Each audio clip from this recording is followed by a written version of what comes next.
ਰਾਖੀ ਕਰਨ ਦੇ ਨਾਲ ਹੋਰਨਾਂ ਨੂੰ ਸੁਰੱਖਿਆ ਦੇਣ ਵਾਲੀਆਂ ਜੋ ਮਹਾਨ ਇਤਿਹਾਸਕ ਪਰੰਪਰਾਵਾਂ ਮੌਜੂਦ ਹਨ, ਹਰ ਸਿੱਖ ਨੂੰ ਉਹਨਾਂ ਪਰੰਪਰਾਵਾਂ ਉੱਪਰ ਚੇਤਨ ਮਨ ਨਾਲ ਪਹਿਰੇਦਾਰੀ ਕਰਨ ਵਾਲੀ ਜ਼ਿੰਮੇਵਾਰੀ ਨਿਭਾਉਣ ਲਈ ਅੱਗੇ ਆਉਣਾ ਚਾਹੀਦਾ ਹੈ। ਸ਼੍ਰੀ ਅਕਾਲ ਤਖਤ ਸਾਹਿਬ ਤੇ ਆਪਰੇਸ਼ਨ ਬਲੂ ਸਟਾਰ ਦੀ 35ਵੀਂ ਬਰਸੀ ਮੌਕੇ ਸ਼੍ਰੋਮਣੀ ਕਮੇਟੀ ਦੀ ਟਾਸਕ ਫੋਰਸ ਤੇ ਗਰਮ ਖਿਆਲੀਆਂ ਵਿਚਾਲੇ ਟਕਰਾਅ ਹੋ ਗਿਆ। ਇਸ ਮੌਕੇ ਗਰਮ ਖਿਆਲੀਆਂ ਨੇ ਖਾਲਿਸਤਾਨ ਜ਼ਿੰਦਾਬਾਦ ਦੇ ਨਾਅਰੇ ਵੀ ਲਗਾਏ। ਗਰਮਾ ਗਰਮੀ ਲਈ ਦੋਵੇਂ ਧਿਰਾਂ ਇੱਕ ਦੂਜੇ ਨੂੰ ਜ਼ਿੰਮੇਵਾਰ ਠਹਿਰਾ ਰਹੀਆਂ ਸਨ। ਮੁਤਵਾਜ਼ੀ ਜਥੇਦਾਰ ਭਾਈ ਬਲਜੀਤ ਸਿੰਘ ਦਾਦੂਵਾਲ ਨੇ ਕਿਹਾ ਕਿ ਵਿਗੜੇ ਮਾਹੌਲ ਲਈ ਬਾਦਲ ਪਰਿਵਾਰ ਤੇ ਸ਼੍ਰੋਮਣੀ ਕਮੇਟੀ ਜ਼ਿੰਮੇਵਾਰ ਨੇ। ਉਹਨਾਂ ਕਿਹਾ ਕਿ ਸ਼੍ਰੋਮਣੀ ਕਮੇਟੀ ਵੱਲੋਂ ਬਾਦਲ ਪਰਿਵਾਰ ਦੇ ਇਸ਼ਾਰੇ ਤੇ ਹੀ ਸਭ ਕੁਝ ਕੀਤਾ ਜਾਂਦਾ ਹੈ ਤੇ ਬਾਦਲ ਪਰਿਵਾਰ ਨਹੀਂ ਚਾਹੁੰਦਾ ਕਿ ਪੰਥਕ ਮਸਲਿਆਂ ਦੀ ਕੋਈ ਹੋਰ ਧਿਰ ਪੈਰਵਾਈ ਕਰੇ। ਜਥੇਦਾਰ ਦਾਦੂਵਾਲ ਨੇ ਇਲਜ਼ਾਮ ਲਗਾਇਆ ਕਿ ਬਾਦਲਾਂ ਨੇ ਸ਼੍ਰੀ ਅਕਾਲ ਤਖਤ ਸਾਹਿਬ ਦੀਆਂ ਰਵਾਇਤਾਂ ਤਹਿਸ-ਨਹਿਸ ਕੀਤੀਆਂ ਨੇ ਤੇ ਬਾਦਲਾਂ ਦੇ ਕਬਜ਼ੇ ਕਰਕੇ ਸ਼੍ਰੋਮਣੀ ਕਮੇਟੀ ਵੱਲੋਂ ਦਿੱਤਾ ਜਾਂਦਾ ਸੰਦੇਸ਼ ਸੰਗਤ ਸੁਣਨਾ ਨਹੀਂ ਚਾਹੁੰਦੀ ਤੇ ਇਸ ਕਰਕੇ ਸੰਗਤਾਂ ਹਰ ਸਾਲ ਇਸ ਦਾ ਵਿਰੋਧ ਕਰਦੀਆਂ ਨੇ। ਸਤਿਗੁਰੂ ਸ੍ਰੀ ਹਰਿਮੰਦਰ ਸਾਹਿਬ ਦੇ ਗੋਲੀਆਂ ਮਾਰੀਆਂ ਪਾਵਨ ਗੁਰੂ ਗ੍ਰੰਥ ਸਾਹਿਬ ਦੇ ਸਰੂਪ ਜਿਹੜੇ ਸੀਗੇ ਉਹ ਸਾੜ ਦਿੱਤੇ ਗਏ। ਇਹਦੇ ਵਾਸਤੇ ਸ਼੍ਰੋਮਣੀ ਗੁਰਦੁਆਰਾ ਪ੍ਰਬੰਧਕ ਕਮੇਟੀ ਨੂੰ ਸ੍ਰੀ ਅਕਾਲ ਤਖਤ ਸਾਹਿਬ ਦੇ ਉੱਪਰ ਸ੍ਰੀ ਅਖੰਡ ਪਾਠ ਦੇ ਭੋਗ ਪਾ ਕੇ ਬਾਅਦ ਵਿੱਚ ਗੁਰਦੁਆਰਾ ਮੰਜੀ ਸਾਹਿਬ ਦੀਵਾਨ ਹਾਲ ਦੇ ਵਿੱਚ ਖੁੱਲੇ ਦੀਵਾਨ ਜਿਹੜੇ ਸਜਾਉਣੇ ਚਾਹੀਦੇ ਆ। ਜੋ ਸਾਡੇ ਨਾਲ ਬੇਇਨਸਾਫੀ ਹੋਈ, ਧੱਕੇਸ਼ਾਹੀ ਹੋਈ, ਉਹਦਾ ਸਾਰਾ ਜਿਹੜਾ ਉੱਥੇ ਜ਼ਿਕਰ ਜਿਹੜਾ ਹੋਣਾ ਚਾਹੀਦਾ। ਪਰ ਮੈਂ ਸਮਝਦਾ ਸ਼੍ਰੋਮਣੀ ਗੁਰਦੁਆਰਾ ਪ੍ਰਬੰਧਕ ਕਮੇਟੀ ਜੋ ਮੌਜੂਦਾ ਪ੍ਰਬੰਧ ਆ ਉਹ ਨਹੀਂ ਚਾਹੁੰਦਾ। ਉਹ ਵੋਟਾਂ ਦੇ ਵਾਸਤੇ ਜ਼ਰੂਰ 1984 ਦੇ ਕਤਲੇਆਮ ਦੀ, ਜੂਨ 84 ਦੇ ਤੋਪਾਂ ਟੈਂਕਾਂ ਦੇ ਹਮਲੇ ਦੀ ਗੱਲ ਕਰਦੇ ਆ, ਪਰ ਵੋਟਾਂ ਤੋਂ ਬਿਨਾਂ ਜੋ ਮੌਜੂਦਾ ਪ੍ਰਬੰਧ ਆ ਬਾਦਲ ਦਲ ਦਾ ਉਹ ਨਹੀਂ ਚਾਹੁੰਦੇ ਕਿ ਜੂਨ 84 ਵਿੱਚ ਜੋ ਸਾਡੇ ਨਾਲ ਧੱਕੇਸ਼ਾਹੀ ਬੇਇਨਸਾਫੀ ਹੋਈ ਉਹਦਾ ਸੱਚ ਸਾਹਮਣੇ ਆ ਸਕੇ। ਹਰੇਕ ਦੇਸ਼ ਦਾ ਇਹ ਤਕਰੀਬਨ ਅਸੂਲ ਆ ਕਿ ਜਦੋਂ ਕਿਸੇ ਵੀ ਸਾਕੇ ਨੂੰ, ਕਿਸੇ ਘਟਨਾ ਨੂੰ 30 ਸਾਲ ਹੋ ਜਾਂਦੇ ਉਦੋਂ ਬਾਅਦ ਉਹਦੀਆਂ ਫਾਈਲਾਂ ਓਪਨ ਕਰ ਦਿੱਤੀਆਂ ਜਾਂਦੀਆਂ।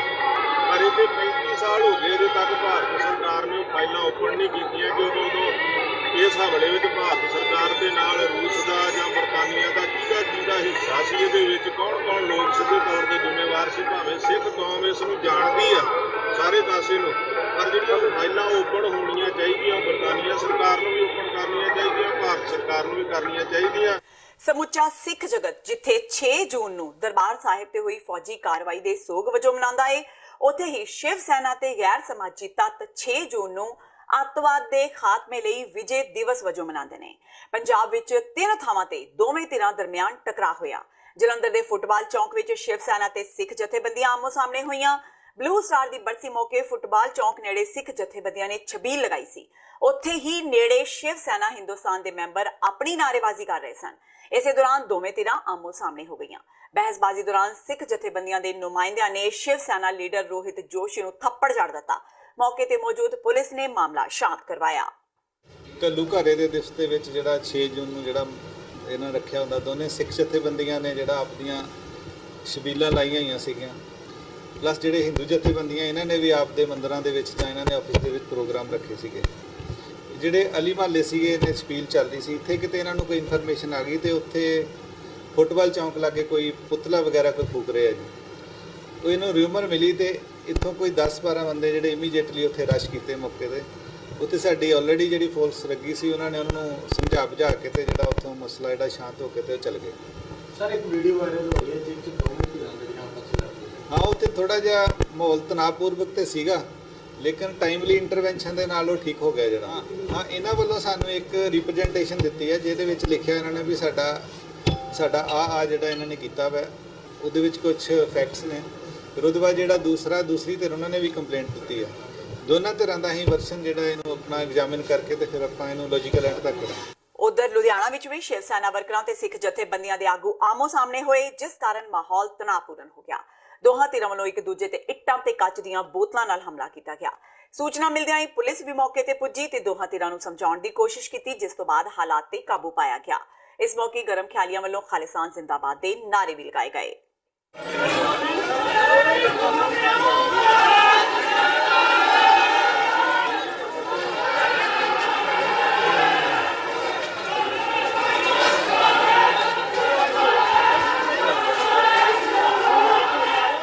ਅਕਾਲੀ ਦਲ ਦੇ ਪ੍ਰਧਾਨ ਤੇ ਲੋਕ ਸਭਾ ਮੈਂਬਰ ਸੁਖਬੀਰ ਬਾਦਲ ਨੇ ਆਪਰੇਸ਼ਨ ਬਲੂ ਸਟਾਰ ਦੀ ਬਰਸੀ ਮੌਕੇ ਇਸ ਘਟਨਾ ਦੀ ਜਾਂਚ ਕਰਵਾਉਣ ਦੀ ਮੰਗ ਕੀਤੀ। ਇਸ ਹਫਤੇ ਉਹਨਾਂ ਇੱਕ ਵਫਦ ਨਾਲ ਦਿੱਲੀ ਵਿੱਚ ਕੇਂਦਰੀ ਗ੍ਰਹਿ ਮੰਤਰੀ ਅਮਿਤ ਸ਼ਾਹ ਨਾਲ ਮੁਲਾਕਾਤ ਕੀਤੀ। ਸੁਖਬੀਰ ਬਾਦਲ ਨੇ ਕਿਹਾ ਕਿ 1984 ਸਮੇਂ ਦਰਬਾਰ ਸਾਹਿਬ ਤੇ ਹਮਲਾ ਹੋਇਆ ਜੋ ਕਿ ਗਾਂਧੀ ਪਰਿਵਾਰ ਨੇ ਕਰਵਾਇਆ ਸੀ। ਜਦੋਂ ਫੌਜ ਨੇ ਹਮਲਾ ਕੀਤਾ ਤਾਂ ਉਸ ਸਮੇਂ ਸਿੱਖ ਧਰਮ ਨਾਲ ਸੰਬੰਧਿਤ ਇਤਿਹਾਸਿਕ ਲਾਇਬ੍ਰੇਰੀ ਵੀ ਫੌਜ ਆਪਣੇ ਨਾਲ ਹੀ ਲੈ ਗਈ ਸੀ। ਸੁਖਬੀਰ ਬਾਦਲ ਨੇ ਮੰਗ ਕੀਤੀ ਕਿ ਇਸ ਲਾਇਬ੍ਰੇਰੀ ਨੂੰ ਵਾਪਸ ਕੀਤਾ ਜਾਵੇ। ਬਾਦਲ ਨੇ ਸ਼ਾਹ ਤੋਂ ਇਹ ਵੀ ਮੰਗ ਕੀਤੀ ਕਿ ਜਿਨ੍ਹਾਂ ਧਰਮੀ ਫੌਜੀਆਂ ਨੇ ਸਾਕਾ ਨੀਲਾ ਤਾਰਾ ਮਗਰੋਂ ਭਾਵਨਾਵਾਂ ਵਿੱਚ ਵਹਿ ਕੇ ਨੌਕਰੀਆਂ ਛੱਡ ਦਿੱਤੀਆਂ ਸਨ, ਉਹਨਾਂ ਦੇ ਪਰਿਵਾਰਾਂ ਨੂੰ ਪੈਨਸ਼ਨ ਦਿੱਤੀ ਜਾਵੇ। ਬਾਦਲ ਨੇ ਕਿਹਾ ਕਿ ਉਹਨਾਂ ਗ੍ਰਹਿ ਮੰਤਰੀ ਨੂੰ ਅਪੀਲ ਕੀਤੀ ਹੈ ਕਿ ਗੁਰੂ ਨਾਨਕ ਦੇਵ ਜੀ ਦੇ 550 ਸਾਲਾ ਪ੍ਰਕਾਸ਼ ਪੁਰਬ ਸੰਬੰਧੀ ਗੁਰੂ ਜੀ ਦੇ ਜਨਮ ਸਥਾਨ ਤੱਕ ਨਗਰ ਕੀਰਤਨ ਲਿਜਾਣ ਲਈ ਪਾਕਿਸਤਾਨ ਨਾਲ ਗੱਲਬਾਤ ਕੀਤੀ ਜਾਵੇ। ਉਹਨਾਂ ਇਹ ਵੀ ਕਿਹਾ ਕਿ ਸ਼੍ਰੀ ਗੁਰੂ ਨਾਨਕ ਦੇਵ ਜੀ ਦੇ 550 ਸਾਲਾ ਸਮਾਗਮ ਸੰਬੰਧੀ ਹੁਣੇ ਤੋਂ ਹੀ ਤਿਆਰੀਆਂ शुरू कर देनी चाहिए ने। हमने आज होम मिनिस्टर साहब से रिक्वेस्ट की है कि उनकी जो फैमिलीज हैं और जो जितने भी लोग बचे हैं उनको कम से कम पेंशन तो मिलनी चाहिए, क्योंकि उन्होंने जो किया इमोशन होके किया है, ऐसे तो किया नहीं है। सो इसलिए उनकी पेंशन इमीडिएटली जो आर्मी धर्मी फौजी है हमारे, उनको सरकारी पेंशन जरूर मिलनी चाहिए। What is the number of such people? And वो जब 309 लोग थे तब, जब 300, अब मुझे लगता है 100 के करीब रह गए हैं जो उस टाइम से, अभी 35 साल हो गए हैं। तीसरी बात हमने रिक्वेस्ट की है कि गुरु नानक पातशाह का 550 साल प्रकाश उत्सव आ रहा है, 4 महीने रह गए हैं। होम मिनिस्टर साहब के नीचे एक कमेटी है जो सेलिब्रेशन सारी ओवरसी करती है। हमने रिक्वेस्ट किया इमीडिएटली उसकी मीटिंग कराई जाए कि ये सेलिब्रेशन अब तो शुरू होनी चाहिए, अभी तो शुरू हो जानी चाहिए। ब्लू स्टार में आपने कोई कमेटी की फॉर्मेशन की मांग एक मिनट, मैं पहले अपनी बात करूं। हमने ये जो किया है कि ये सेलिब्रेशंस लार्ज स्केल में होनी है, तो ये इमीडिएट करना चाहिए। एक चौथी बात हमने की है कि गवर्नमेंट ऑफ इंडिया अपने काउंटर पार्ट पाकिस्तान गवर्नमेंट से बात करके यहाँ जो हमारा नगर कीर्तन है एज पर सिख ट्रेडिशंस, नगर कीर्तन हम लेके जाते हैं। हमने नगर कीर्तन गुरु नानक साहब के जन्म स्थान पर लेके जाना है। सो वो हमारे जो इलेक्टेड बॉडी है HGPC DGPC हमारे तख्त के जो हैं, ये ऑफिशियली इनकी जिम्मेवारी लगाई जाए और परमिशन दिलाई जाए कि हम नगर कीर्तन वहाँ लेके जा सकें। ਸ਼ਹੀਦਾਂ ਦੇ ਸਰਤਾਜ ਸ਼੍ਰੀ ਗੁਰੂ ਅਰਜਨ ਦੇਵ ਜੀ ਨੇ ਧਰਮ ਦੀ ਖਾਤਰ ਮੁਗਲ ਸਾਮਰਾਜ ਦੇ ਤਸੀਹੇ ਚਲਦਿਆਂ ਆਪਣੀ ਲਾਸਾਨੀ ਕੁਰਬਾਨੀ ਦਿੱਤੀ ਤੇ ਕੌਮ ਨੂੰ ਜ਼ੁਲਮ ਖਿਲਾਫ ਲੜਨ ਦਾ ਸੰਦੇਸ਼ ਦਿੱਤਾ। ਗੁਰੂ ਜੀ ਦੀ ਸ਼ਹਾਦਤ ਨੂੰ 413 ਸਾਲ ਬੀਤ ਚੁੱਕੇ ਨੇ ਤੇ ਗੁਰੂ ਸਾਹਿਬ ਦੀ ਕੁਰਬਾਨੀ ਨੂੰ ਅੱਜ ਵੀ ਪੂਰੇ ਸਿੱਖ ਪੰਥ ਵੱਲੋਂ ਬੜੀ ਸ਼ਰਧਾ ਤੇ ਭਾਵਨਾ ਨਾਲ ਮਨਾਇਆ ਜਾਂਦਾ ਹੈ, ਜਿਸ ਦੇ ਸੰਬੰਧ ਵਿੱਚ ਇਸ ਹਫ਼ਤੇ ਗੁਰੂ ਸਾਹਿਬ ਜੀ ਦੁਆਰਾ ਵਰਸੋਈ ਨਗਰੀ ਤਰਨਤਾਰਨ ਵਿਖੇ ਗੁਰਦੁਆਰਾ ਦਰਬਾਰ ਸਾਹਿਬ ਸ਼੍ਰੀ ਗੁਰੂ ਅਰਜਨ ਦੇਵ ਜੀ ਵਿਖੇ ਧਾਰਮਿਕ ਸਮਾਗਮਾਂ ਦਾ ਆਗਾਜ਼ ਹੋਇਆ ਤੇ ਸੰਗਤਾਂ ਵੱਲੋਂ ਗੁਰੂ ਘਰ ਪਹੁੰਚ ਕੇ ਗੁਰੂ ਚਰਨਾਂ ਵਿੱਚ ਹਾਜ਼ਰੀ ਲਗਵਾਈ ਗਈ। ਗੁਰੂ ਸਾਹਿਬ ਜੀ ਦੇ ਸ਼ਹੀਦੀ ਦਿਹਾੜੇ ਨੂੰ ਲੈ ਕੇ ਨਗਰ ਕੀਰਤਨ ਦਾ ਆਯੋਜਨ ਕੀਤਾ ਗਿਆ।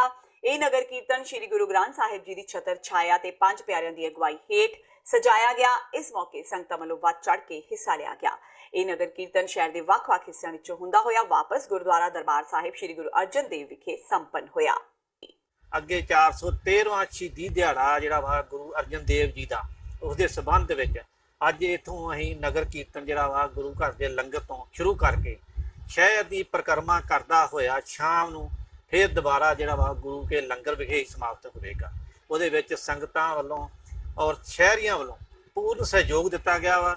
ਵੱਖ-ਵੱਖ ਥਾਵਾਂ ਤੇ ਸੰਗਤ ਦੇ ਸਹਿਯੋਗ ਆਪਣੇ ਸਵਾਗਤ ਵਾਸਤੇ ਅਤੇ ਉਹਨਾਂ ਨੂੰ ਹਰ ਤਰ੍ਹਾਂ ਦਾ ਸਹਿਯੋਗ ਦੇਣ ਵਾਸਤੇ ਜਿਹੜੀ ਆ ਉਹਨਾਂ ਨੇ ਛਬੀਲਾਂ ਆਦਿ ਦਾ ਪ੍ਰਬੰਧ ਕੀਤਾ। ਨੌਜਵਾਨ ਪੀੜ੍ਹੀ ਨੂੰ ਸਾਡਾ ਤੇ ਇਹੋ ਹੀ ਸੰਦੇਸ਼ ਆ ਵੀ ਆਪਣਾ ਸਿੱਖ ਕੌਮ ਦਾ ਜੋ ਵਿਰਸਾ ਵਾ, ਵਿਰਸੇ ਨੂੰ ਨਹੀਂ ਭੁੱਲਣਾ ਚਾਹੀਦਾ, ਆਪਣੇ ਵਿਰਸੇ ਦੇ ਨਾਲ ਹੀ ਜੁੜਨਾ ਚਾਹੀਦਾ। ਤੇ ਹੁਣ ਵੇਲਾ ਹੋ ਗਿਆ ਬ੍ਰੇਕ ਦਾ, ਮਿਲਦੇ ਹਾਂ ਬ੍ਰੇਕ ਤੋਂ ਬਾਅਦ।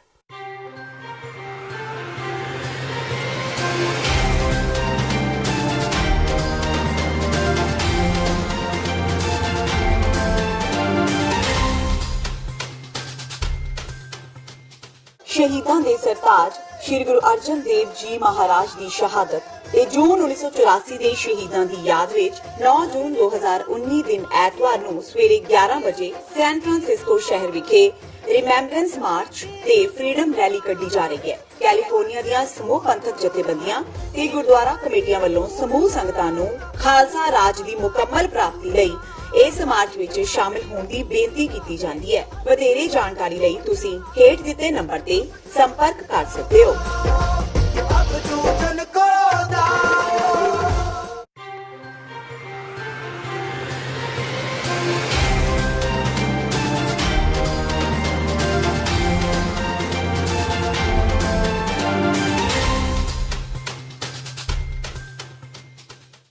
ਬ੍ਰੇਕ ਤੋਂ ਬਾਅਦ ਇਸ ਪ੍ਰੋਗਰਾਮ ਵਿੱਚ ਸਵਾਗਤ ਹੈ। ਮੁੱਖ ਮੰਤਰੀ ਕੈਪਟਨ ਅਮਰਿੰਦਰ ਸਿੰਘ ਨੇ ਇਸ ਹਫਤੇ ਆਪਣੀ ਕੈਬਨਿਟ ਵਿੱਚ ਵੱਡਾ ਫੇਰ-ਬਦਲ ਕਰਦਿਆਂ ਕੈਬਨਿਟ ਮੰਤਰੀ ਨਵਜੋਤ ਸਿੰਘ ਸਿੱਧੂ ਸਮੇਤ 13 ਮੰਤਰੀਆਂ ਦੇ ਮਹਿਕਮੇ ਬਦਲ ਦਿੱਤੇ। ਕੇਵਲ 4 ਮੰਤਰੀਆਂ ਦੇ ਮਹਿਕਮਿਆਂ ਵਿੱਚ ਫੇਰ-ਬਦਲ ਨਹੀਂ ਕੀਤਾ ਗਿਆ। ਸਿੱਧੂ ਦਾ ਸਥਾਨਕ ਸਰਕਾਰਾਂ ਦਾ ਮਹਿਕਮਾ ਬ੍ਰਹਮ ਮਹਿੰਦਰਾ ਨੂੰ ਦੇ ਦਿੱਤਾ ਗਿਆ ਤੇ ਉਹਨਾਂ ਕੋਲੋਂ ਸਿਹਤ ਮਹਿਕਮਾ ਵਾਪਸ ਲੈ ਲਿਆ ਗਿਆ। ਸਿੱਧੂ ਨੂੰ ਬਿਜਲੀ, ਨਵੀਂ ਤੇ ਨਵੀਨਯੋਗ ਊਰਜਾ ਦਾ ਮਹਿਕਮਾ ਦਿੱਤਾ ਗਿਆ। ਲੋਕ ਸਭਾ ਚੋਣਾਂ ਸਮੇਂ ਹੀ ਮੁੱਖ ਮੰਤਰੀ ਤੇ ਕੈਬਨਿਟ ਮੰਤਰੀ ਸਿੱਧੂ ਵਿਚਾਲੇ ਤਿੱਖੇ ਮਤਭੇਦ ਪੈਦਾ ਹੋ ਗਏ ਸਨ ਤੇ ਚੋਣ ਨਤੀਜਿਆਂ ਤੋਂ ਬਾਅਦ ਉਸ ਵੇਲੇ ਹੋਰ ਤਿੱਖੇ ਹੋ ਗਏ ਜਦੋਂ ਮੁੱਖ ਮੰਤਰੀ ਕੈਪਟਨ ਅਮਰਿੰਦਰ ਸਿੰਘ ਨੇ ਕਿਹਾ ਕਿ ਸ਼ਹਿਰਾਂ ਵਿੱਚ ਕਾਂਗਰਸ ਨੂੰ ਘੱਟ ਵੋਟਾਂ ਪਈਆਂ ਨੇ ਤੇ ਇਸ ਕਰਕੇ ਕਾਂਗਰਸ 2-3 ਸੀਟਾਂ ਹਾਰ ਗਈ। ਉਹਨਾਂ ਕਿਹਾ ਕਿ ਉਹਨਾਂ ਸਾਰਿਆਂ ਨੂੰ ਸ਼ਹਿਰਾਂ ਵੱਲ ਵਿਸ਼ੇਸ਼ ਧਿਆਨ ਦੇਣ ਦੀ ਲੋੜ ਹੈ। ਕੈਪਟਨ ਵੱਲੋਂ ਸੱਦੀ ਕੈਬਨਿਟ ਮੀਟਿੰਗ ਵਿੱਚ ਮੰਤਰੀ ਨਵਜੋਤ ਸਿੱਧੂ ਨੇ ਸ਼ਾਮਲ ਨਾ ਹੋ ਕੇ ਕੈਪਟਨ ਤੇ ਉਹਨਾਂ ਦੇ ਹਮਾਇਤੀਆਂ ਵਿਰੁੱਧ ਮੋਰਚਾ ਖੋਲ ਦਿੱਤਾ। ਨਵਜੋਤ ਸਿੱਧੂ ਨੇ ਕੈਪਟਨ ਵੱਲੋਂ ਕਾਂਗਰਸ ਦਾ ਮਿਸ਼ਨ 13 ਫੇਲ ਹੋਣ ਤੇ 5 ਸੀਟਾਂ ਨਾ ਜਿੱਤਣ ਪਿੱਛੇ ਆਪਣੇ ਜ਼ਿੰਮੇਵਾਰ ਨਾ ਹੋਣ ਦੀ ਗੱਲ ਵੀ ਕਹੀ।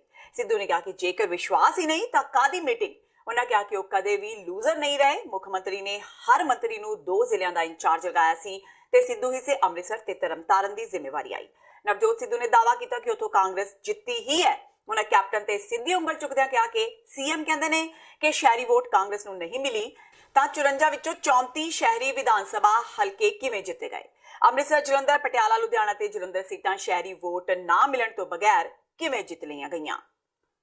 ਸਹੁੰ ਚੁਕਾਈ ਜਾਂਦੀ ਹੈ ਜਦੋਂ ਕੈਬਨਿਟ 'ਚ ਜਾਈਦੀ ਹੈ, ਇੱਕ ਗੱਲ ਕਹੀ ਜਾਂਦੀ ਹੈ ਕਿ ਸਾਂਝੀ ਜ਼ਿੰਮੇਵਾਰੀ ਹੈ, ਕਲੈਕਟਿਵ ਰਿਸਪੌਂਸਿਬਿਲਿਟੀ ਹੈ। ਮੈਂ ਪੋਲੀਟੀਕਲ ਸਾਇੰਸ ਦਾ ਵੀ ਸਟੂਡੈਂਟ ਹਾਂ। ਉਹ 'ਚ ਵੀ ਇਹ ਸਿਖਾਇਆ ਜਾਂਦਾ ਹੈ, the rule is we swim and we sink together.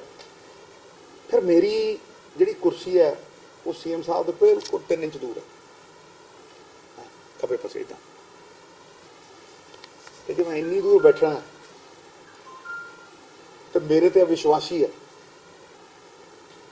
ਮੇਰੇ ਤੇ ਵਿਸ਼ਵਾਸ ਹੀ ਹੈ ਨਹੀਂ। ਔਰ ਮੇਰਾ ਡਿਪਾਰਟਮੈਂਟ ਸਿੰਗਲ ਆਊਟ ਕੀਤਾ ਜਾਂਦਾ ਹੈ ਪਬਲਿਕਲੀ। ਮੈਂ ਤਾਂ ਉਹਨਾਂ ਨੂੰ ਵੱਡਾ ਮੰਨਦਾ ਹਮੇਸ਼ਾ ਹੀ, ਉਹਨਾਂ ਦੀ ਗੱਲ ਸੁਣਨੀ ਹੈ।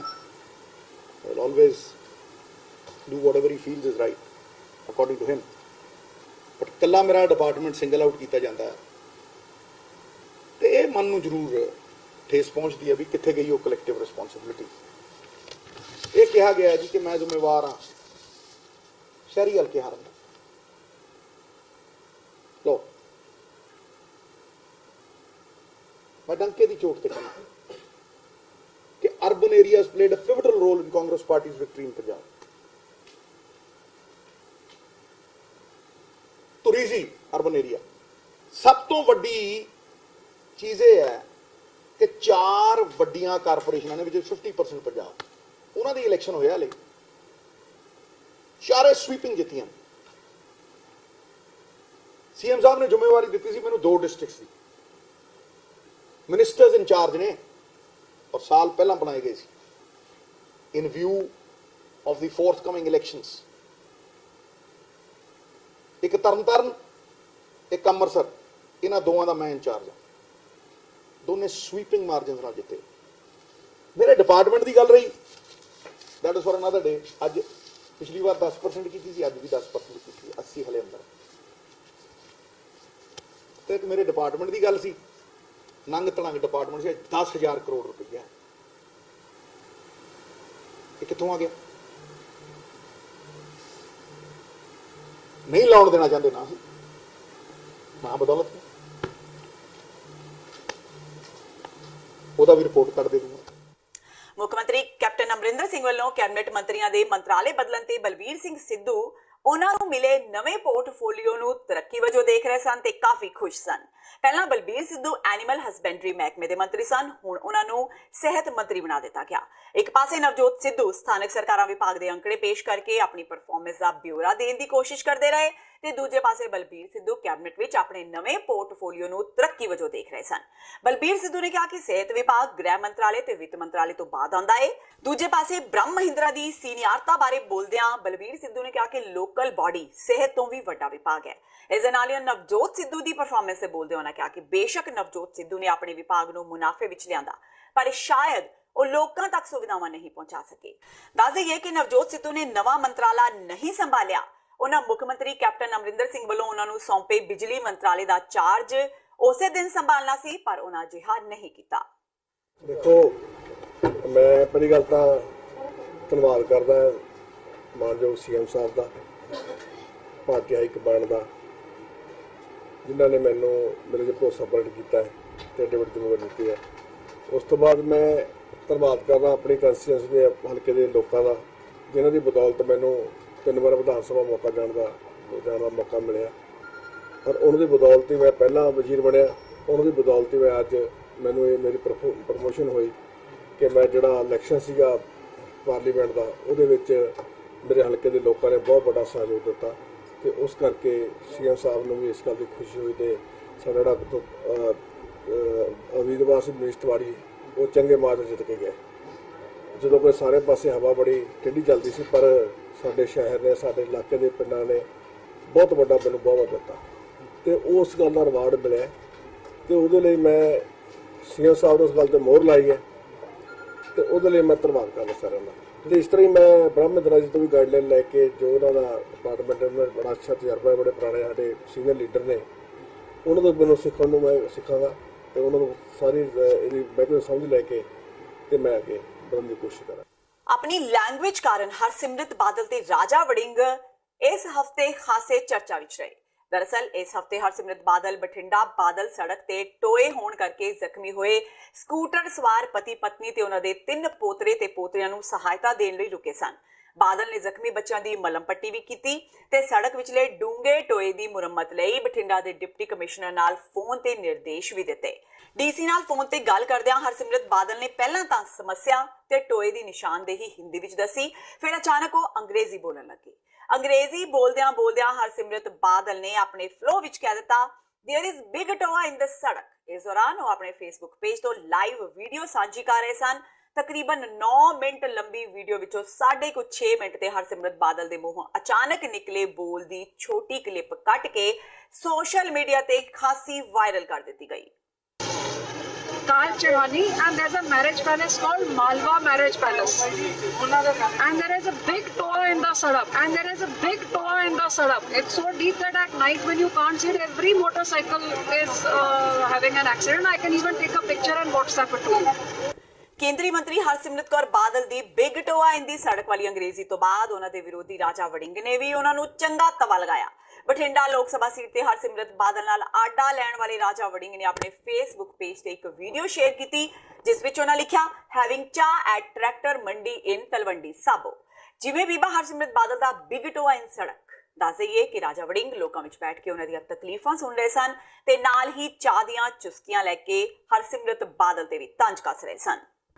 ਕਹਿਣਾ ਤਾਂ ਮੈਂ ਕੁਛ ਨਹੀਂ ਜੀ, ਮੈਂ ਤਾਂ ਬਠਿੰਡੇ ਦੇ ਆਪਦੇ ਭਰਾਵਾਂ ਦਾ, ਜਿਨ੍ਹਾਂ ਨੇ 20 ਦਿਨਾਂ 'ਚ ਮੈਨੂੰ ਆਪਦਾ ਪੁੱਤ ਬਣਾ ਕੇ, ਭਰਾ ਬਣਾ ਕੇ ਬੜਾ ਪਿਆਰ ਦਿੱਤਾ, ਜਿਹੜੇ ਮੈਨੂੰ ਜਾਣਦੇ ਨਹੀਂ ਸੀ ਵਿਚਾਰੇ, ਜਿਹੜੇ ਮੇਰੇ ਬਾਰੇ ਨਹੀਂ ਜਾਣਦੇ ਸੀ, ਮੇਰੇ ਸੁਭਾਅ ਬਾਰੇ ਨਹੀਂ ਜਾਣਦੇ ਸੀ, ਉਹਨਾਂ ਨੇ ਜੋ ਮੈਨੂੰ ਪਿਆਰ ਦਿੱਤਾ, ਮੈਂ ਉਹਨਾਂ ਦਾ ਆਸਾਨ ਜਿਹੜਾ ਉਹਨਾਂ ਦਾ ਕਰਜ਼ ਉਤਾਰਦਾ, ਆਸਾਨਾਂ ਦਾ ਕਰਜ਼ ਉਤਾਰਦਾ ਫਿਰਦਾ, ਜਿਹੜਾ ਕਿ ਮੈਂ ਸਾਰੀ ਉਮਰ ਉਤਾਰ ਨਹੀਂ ਸਕਦਾ।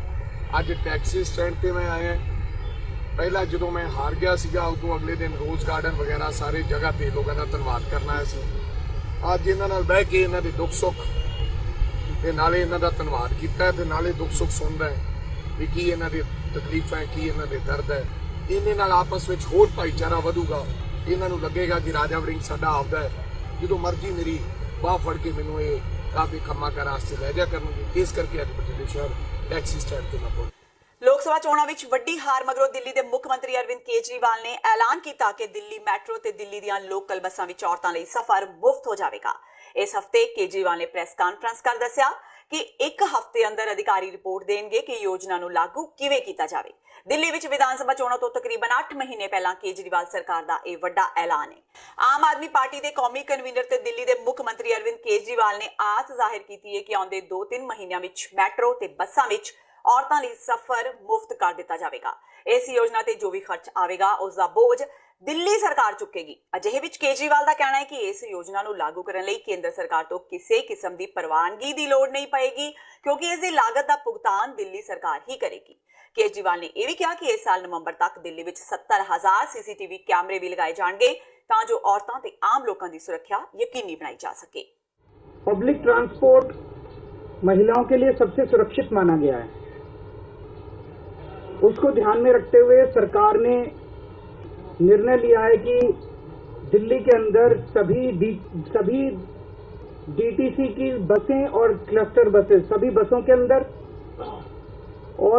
और मेट्रो के अंदर महिलाओं का सफर फ्री किया जाएगा, ताकि महिलाएं उसको ज्यादा से ज्यादा पब्लिक ट्रांसपोर्ट इस्तेमाल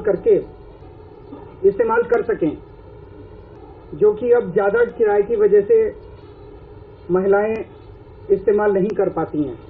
जो सब्सिडी दी जा रही है, हम इसमें प्रावधान इस तरह से रखेंगे कि किसी के भी ऊपर सब्सिडी थोपी नहीं जाएगी। कई सारी महिलाएं अफोर्ड कर सकती हैं, जो अफोर्ड कर सकती हैं वो अपना टिकट खरीद के, सब्सिडी उनको लेने की जरूरत नहीं है, बस में भी टिकट खरीद सकती हैं, मेट्रो पे भी टिकट खरीद सकती हैं। और हम ज्यादा से ज्यादा उनको इनकरेज करेंगे, जो अफोर्ड कर सकते हैं वो सब्सिडी का इस्तेमाल ना करें, ताकि और दूसरे लोगों को इसका फायदा मिल सके। इस हफ्ते एक दुर्घटना ने सब दा ध्यान अपने वाल खिंची रखा। संगरूर जिले के पिंड भगवानपुरा विखे 2 साला बच्चा फतेहवीर सिंह इस हफ्ते एक बोरवैल विच डिग पिया। बच्चे नूं बाहर कड्ढण दीआं कोशिशां वड्डी पੱਧਰ ते जारी ने। फतेहवीर सिंह नूं बचाउण लई स्थानक प्रशासन, एनडीआरएफ की टीम ते स्थानक लोग वड्डी गिनती विच बचाव कार्यां विच लगे हुए ने। इन्ने घंटे बीतण दे बावजूद अजे तक कोई सफलता नहीं मिल सकी। बचाव कार्यां दे चलदिआं बोर दे आस-पास करीब 60 फुट डूंगी मिट्टी भी पुट्टी गई है। बचाव कार्यां नूं होर तेजी नाल करन वास्ते प्रशासन वल्लों फौज नूं बुलाया गया है। फतेहवीर नूं 100 फुट डूंगे बोर विच फसिया होया दस्सिया जा रहा है। बच्चे तक डॉक्टरां दी देख रेख विच ऑक्सीजन भी पहुंचाई जा रही है। बचाव कार्य विच लगियां टीमां वल्लों फतेहवीर नूं बाहर कड्ढण लई हर संभव ਵੱਖ-ਵੱਖ तरीके अपनाए जा रहे हैं, पर अजे तक सफलता नहीं मिल सकी। देखो जिहड़ा बॉडी का इम्यूनिटी सिस्टम हुंदा है जां डिफेंसिव मैकेनिज्म हुंदा है, उहदे बारे कोई भी कुछ नहीं कह सकदा हुंदा, पर जिस तरीके नाल जे उहदी रेस्पिरेशन मेनटेन रहिंदी है तां वो किसी वेले कई बारी इन्ने हालातां च भी बच्चा जिहड़ा जिंदा रह सकदा है। सो ਇਹਦੇ 'ਚ ਆਪਾਂ ਹੋਪ ਨੂੰ ਕਿਸੇ ਵੇਲੇ ਵੀ ਡਿਨਾਈ ਨਹੀਂ ਕਰ ਸਕਦੇ।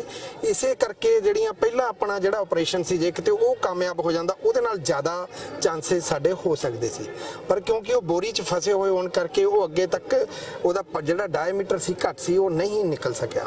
ਪਰ ਸਾਡੀਆਂ ਡਾਕਟਰੀ ਟੀਮਾਂ ਜਿਹੜੀਆਂ ਨੇ ਇੱਥੇ ਤੈਨਾਤ ਨੇ ਦਿਨ ਰਾਤ, ਔਰ ਅੱਗੇ ਦੇ ਵੀ ਕਿੱਥੇ ਅਸੀਂ ਇਹ ਲੈ ਕੇ ਜਾਣਾ ਇਹਨਾਂ ਨੂੰ ਕਲੀਅਰ ਕੱਟ ਡਾਇਰੈਕਸ਼ਨ ਦਿੱਤੀਆਂ ਹੋਈਆਂ ਨੇ। ਹਰ ਤਰ੍ਹਾਂ ਦੇ ਪ੍ਰਬੰਧ ਅਸੀਂ ਕੀਤੇ ਹੋਏ ਨੇ। ਜੇ ਸਾਨੂੰ ਸੰਗਰੂਰ ਸਿਵਲ ਹਸਪਤਾਲ ਚਲ ਜਾਣਾ ਪੈਂਦਾ ਜਾਂ ਇੱਕ ਸੰਗਰੂਰ ਦੇ ਅਸੀਂ ਪ੍ਰਾਈਵੇਟ ਜਿਹੜਾ ਕਲੀਨਿਕ ਹੈ ਜਿੱਥੇ ਵੈਂਟੀਲੇਟਰ ਦੀ ਸੁਵਿਧਾ ਮੌਜੂਦ ਹੈ, ਉਸ ਨੂੰ ਵੀ ਅਸੀਂ ਡਾਇਰੈਕਸ਼ਨ ਦੇ ਦਿੱਤੀ ਹੋਈ ਹੈ ਵੀ ਜੇ ਲੋੜ ਪਈ ਤੁਹਾਡੇ ਕੋਲ ਰਜਿੰਦਰਾ ਹਸਪਤਾਲ ਵੀ ਅਸੀਂ ਟੈਲੀਫੋਨ ਕਰਕੇ ਉਹਨਾਂ ਨੂੰ ਅਰੇਂਜਮੈਂਟ ਕਰਨ ਲਈ ਕਹਿ ਦਿੱਤਾ ਹੋਇਆ। ਕਿੰਨੇ ਡਾਕਟਰ ਉਰੇ ਅਵੇਲੇਬਲ ਨੇ ਇਸ ਚੀਜ਼ ਨੂੰ? ਉਰੇ ਇਸ ਟਾਈਮ 3 ਟੀਮਾਂ ਜਿਹੜੀਆਂ ਨੇ ਅਵੇਲੇਬਲ ਨੇ, ਹਰ ਇੱਕ ਟੀਮ 'ਚ ਤਕਰੀਬਨ 2-2 ਡਾਕਟਰ ਨੇ। ਸੋ ਲੌਂਗੋਵਾਲ ਤੋਂ ਵੀ ਟੀਮਾਂ ਆਈਆਂ ਹੋਈਆਂ ਨੇ, ਸੁਨਾਮ ਤੋਂ ਵੀ ਟੀਮਾਂ ਆਈਆਂ ਹੋਈਆਂ ਨੇ, ਤੇ ਸਿਵਲ ਹਸਪਤਾਲ ਸਾਡੇ ਸੰਗਰੂਰ ਤੋਂ ਵੀ ਟੀਮਾਂ ਆਈਆਂ ਹੋਈਆਂ ਨੇ। ਇਸ ਕਰਕੇ ਕਿਸੇ ਤਰੀਕੇ ਦੀ ਵੀ ਜੇ ਅਸੀਂ ਜੋ ਸਾਡੇ ਲੈਵਲ ਤੇ ਕਰ ਸਕਦੇ ਹਾਂ ਉਹਦਾ ਯੋਗਦਾਨ ਅਸੀਂ ਪੂਰਾ ਪਾਵਾਂਗੇ, ਬਾਕੀ ਪਰਮਾਤਮਾ ਦੇ ਹੱਥ 'ਚ। ਤੇ ਇਸ ਨੇ ਇਸ ਹਫਤੇ ਦੀਆਂ ਸਰਗਰਮੀਆਂ। ਹੁਣ ਮੈਨੂੰ ਹਰਪ੍ਰੀਤ ਕੌਰ ਨੂੰ ਦਿਓ ਇਜਾਜ਼ਤ। ਸਤਿ ਸ਼੍ਰੀ ਅਕਾਲ।